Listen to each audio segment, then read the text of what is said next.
Muy buenas, estimados estudiantes. Reciban un cordial saludo. Este es un video de la Cátedra de Matemáticas Básicas de la Universidad Estatal a Distancia de Costa Rica. En esta ocasión vamos a trabajar con la multiplicación de un número entero y un número con expansión decimal. Lo primero que vamos a ver es el procedimiento para hacer esta multiplicación entre un número entero y uno que tenga expansión decimal. Lo primero que tenemos que considerar es que el factor con expansión decimal se debe eliminar la coma. No los decimales, sino nada más la coma que colocamos para separar la parte entera de la parte decimal. Una vez que hacemos eso, debemos multiplicar los dos factores dados sin considerar la coma decimal. Hacemos la multiplicación usual sin considerar la coma decimal. Una vez que hacemos la multiplicación, lo que tenemos que hacer es determinar el lugar del dígito de las unidades, es decir, el número que antecede a la coma decimal. Ya una vez que tenemos la multiplicación de esos dos números, lo que tenemos que hacer es colocar la coma. Pero la pregunta que surge es, ¿cómo determinamos ese dicho número? ¿O cómo colocamos dónde va la coma? Ok, para ello vamos a tener que considerar el número que tiene expansión decimal y responder a la siguiente interrogante. ¿Cuántos dígitos decimales posee el factor con expansión decimal? Recordemos que es un número entero y uno con expansión decimal. Ya una vez que contamos la cantidad de decimales que tiene ese número, se debe ubicar la coma decimal en el resultado ya dado, de forma tal que garantice que sea la misma cantidad de decimales con el número original que teníamos.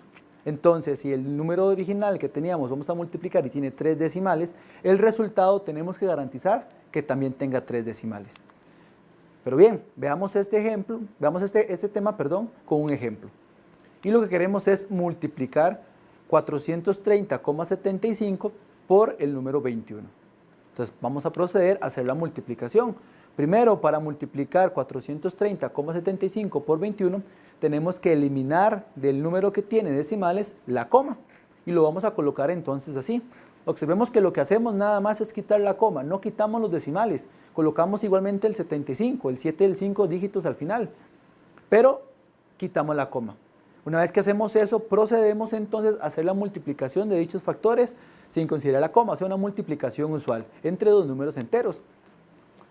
Entonces tenemos los numeritos y multiplicamos. Recordemos que para hacer una multiplicación de este tipo, empezamos primero a multiplicar el 1 por cada uno de los dígitos que tenemos en el primer numerito. Entonces 1 por 5 me va a dar 5, por 7 me va a dar 7, y así sucesivamente. En este caso particular me quedaría el mismo número por multiplicarlo por 1. Luego pasamos al siguiente renglón en la parte de para abajo, acá en la respuesta, y multiplicamos por el 2. Sin embargo, recordemos que hay que dejar un espacio en las unidades. Entonces vamos a trazar una línea roja para recordar que ahí no vamos a colocar nada. Y empezamos a multiplicar. 2 por 5, eso me va a dar 10. Coloco el 0 y llevo 1. Recordemos que tenemos que sumar 1. Luego 2 por 7, eso me va a dar 14. Más 1 que llevaba es 15. Por lo tanto, coloco el 5 y llevo 1. Luego tenemos 2 por 0, eso me va a dar 0, pero el 1 que llevaba, entonces quedamos solamente con 1. Tenemos luego 2 por 3, eso me va a dar 6, y finalmente 2 por 4, que eso me va a dar 8. Y una vez que hacemos estas multiplicaciones, procedemos a hacer una suma vertical de los resultados anteriores. 5, recordemos que debajo del 5 habíamos dejado un espacio, por lo tanto queda 5. Luego 7 lo sumo con el 0, me va a dar 7. El 0 lo sumo con el 5, me va a dar 5.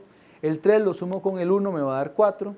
El 4 lo sumo con el 6, eso me va a dar 10, por lo tanto coloco el 0 y llevo 1. Y el 8 no lo sumaba nada, pero recordemos que llevábamos 1 del anterior, por lo tanto me va a dar 9. Y entonces ya tenemos el resultado de nuestras multiplicaciones. Ahora lo que tenemos que ver es determinar en qué posición coloco la coma decimal. Para ello entonces tenemos que responder a esta pregunta. ¿Cuántos dígitos decimales posee el factor que tiene expansión decimal? Y recordemos que nuestro número poseía 2 dígitos decimales, que era el 7 y el 5. Ya con eso entonces se debe ubicar la coma decimal de tal forma que garantice que el resultado final tenga 2 dígitos decimales. Volvemos a nuestro ejercicio, por lo tanto colocamos la coma en esa posición. Y observamos que tenemos como respuesta entonces 9045,75. Y observemos que garantizamos que el resultado de esta operación tiene 2 decimales, al igual que el único número que tenía decimales en la operación original.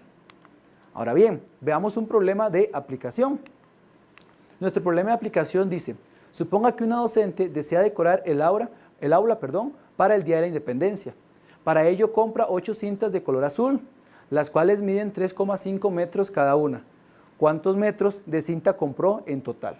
Entonces vemos que lo que queremos es determinar una totalidad de cintas, de metros, y tenemos que compró 8 cintas y las cuales miden 3,5. Acá lo que tenemos que hacer es resolverlo con una multiplicación. Entonces tenemos que determinar el total de cintas que compró la maestra. Entonces se tenía que multiplicar el 8 por el 3,5. Entonces recordemos que le eliminábamos la coma, no el decimal, sino la coma, y ponemos, ya no ponemos 3,5, sino ponemos como un 35 y hacemos la multiplicación. 8 por 5, eso me da 40, coloco el 0 y llevo 4. Y 8 por 3 más el 4 me va a dar 28. Recordemos que 8 por 3 es 24, más 4 que llevaba es 28. Y ya tenemos nuestro resultado. Ahora, recordemos cuántos decimales tenía el número que tenía decimales o expansión decimal. Recordemos que era solo uno, era 3,5. Tenía solamente un dígito decimal. Por lo tanto, la coma la voy a colocar en ese punto. Entonces, tengo como respuesta 28. Puedo colocar 28,0 o solamente el 28, porque recordemos que en la parte decimal, colocar el 0 o no colocarlo sería el mismo número, sería la misma respuesta.